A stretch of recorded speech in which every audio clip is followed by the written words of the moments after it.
जय श्री कृष्ण, राधे राधे। दोस्तों, एक पुरानी कहावत है, जैसा खाएंगे अन्न वैसा बनेगा मन। यानी हम जैसा भोजन करते हैं ठीक वैसे ही सोच और विचार बनते हैं। अक्सर देखा जाता है कि हम अपने करीबी लोगों और रिश्तेदारों को अपने घर खाने पर बुलाते हैं। हिंदू धर्म में अतिथि को आमंत्रित कर उनका आदर सत्कार करना जीवन शैली का एक महत्वपूर्ण हिस्सा माना जाता है। धर्मशास्त्रों में भोजन को लेकर कई नियम बताए गए हैं। इन नियमों में भोजन पकाने से लेकर ग्रहण करने तक के नियम शामिल हैं। साथ ही ये भी बताया गया है कि कैसा भोजन करना और किसके यहाँ भोजन करना उचित है। गुरु पुराण के अनुसार कुछ जगहों पर भोजन करना वर्जित होता है। कुछ लोगों के घर भोजन करना आपको पाप का भागीदार बनाता है। इससे व्यक्ति की बुद्धि भ्रष्ट हो जाती है। तो आइए जानते हैं कुछ ऐसे लोगों के बारे में। नंबर 1, चोर या अपराधी के घर। कभी भी किसी चोर या अपराधी के घर पर भोजन ना करें। गलत तरीके से अर्जित किए गए धन से बनाए गए खाने को ग्रहण करने से नकारात्मक प्रभाव पड़ता है। ऐसे में उस व्यक्ति के किए गए पापों का बुरा प्रभाव आप पर पड़ता है। ऐसा भोजन आपकी बुद्धि भ्रष्ट कर सकता है। नंबर 2, केंद्रों के घर।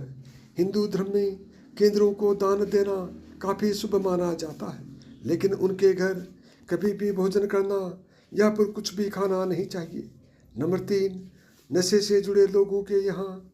ऐसे लोगों के घर कभी भी भोजन न करें जो नशे के कारोबार से जुड़े हों।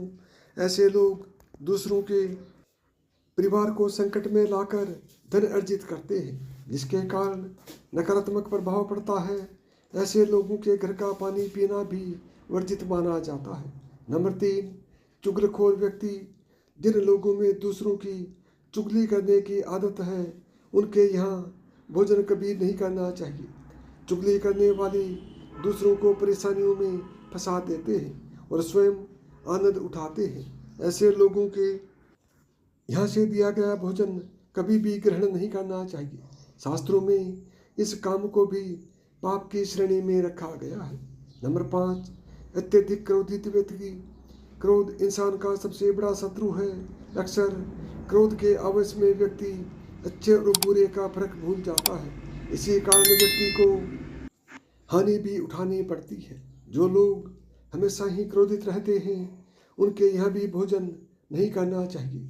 यदि हम उनके यहाँ भोजन करेंगे तो उनके क्रोध के गुण हमारे अंदर भी प्रवेश कर सकते हैं। उनके घर का भोजन ग्रहण करने से परहेज करना चाहिए, वरना उनका ये गुण आप में भी आ सकता है।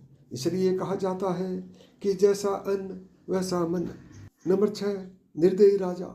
यदि कोई राजा निर्दयी है और अपनी प्रजा का ध्यान न रखते हुए सभी को कष्ट देता है, तो उसके यहाँ का भोजन नहीं करना चाहिए।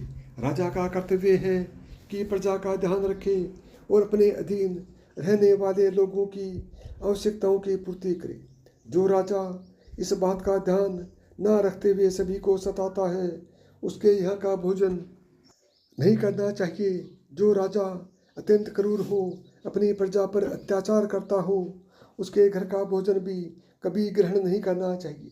ये भोजन आपको उसके पाप का भागीदार बनाता है। नंबर 7, चरित्रहीन पुरुष या स्त्री के घर में भी भोजन नहीं करना चाहिए। ऐसा भोजन आपको भी पाप चढ़ता है। नंबर 8, निर्दयी व्यक्ति। यदि कोई व्यक्ति निर्दयी है, दूसरों के प्रति मानवीय भाव नहीं रखता है, सभी को कष्ट देता रहता है, तो उसके घर का भी भोजन नहीं करना चाहिए। ऐसे लोगों द्वारा अर्जित किए गए धन से बना खाना हमारा स्वभाव भी वैसा ही बन सकता है। हम भी निर्दयी बन सकते हैं, क्योंकि जैसा खाना हम खाते हैं, हमारी सोच और विचार भी वैसे ही बनते हैं। जिस व्यक्ति के अंदर दया भाव न हो, जो दूसरों के साथ गलत बर्ताव करता हो, अत्याचार करता हो, उस व्यक्ति के घर का भोजन भी पाप की कमाई माना जाता है। इसे कभी न खाएं। नंबर 9, सुदखोर व्यक्ति। गुरु पुराण के अनुसार अवैध तरीके से कमाया गया धन हमेशा अशुभ फल देता ही है। ऐसे में किसी की मजबूरी का फायदा उठाकर पैसा कमाने वाले व्यक्ति या ब्याज पर पैसा कमाने वाले व्यक्ति के घर भूलकर भी भोजन नहीं करना चाहिए। ऐसा करने से आप भी पाप के भागी होंगे। नंबर 10, रोगी के घर। किसी के घर कोई लंबे समय से बीमार है तो ऐसे घर पर भी भोजन न करें। अगर आप ऐसे व्यक्ति के घर का भोजन करेंगे तो संक्रमण की चपेट में आ सकते हैं, क्योंकि रोगी के घर का वातावरण शुद्ध नहीं होता है। नंबर 11, नशीली चीज़ बेचने वाले। जो लोग नशीली चीज़ों का व्यापार करते हैं या नशीले पदार्थों का सेवन करते हैं, गुरु पुराण में उनके यहाँ भी भोजन करना वर्जित किया गया है। नशे के कारण कई लोगों के घर बर्बाद हो जाते हैं। इसका दोष नशा बेचने वाले को ही लगता है। ऐसे लोगों के यहाँ भोजन करने पर उनके पाप का असर हमारे जीवन पर भी होता है।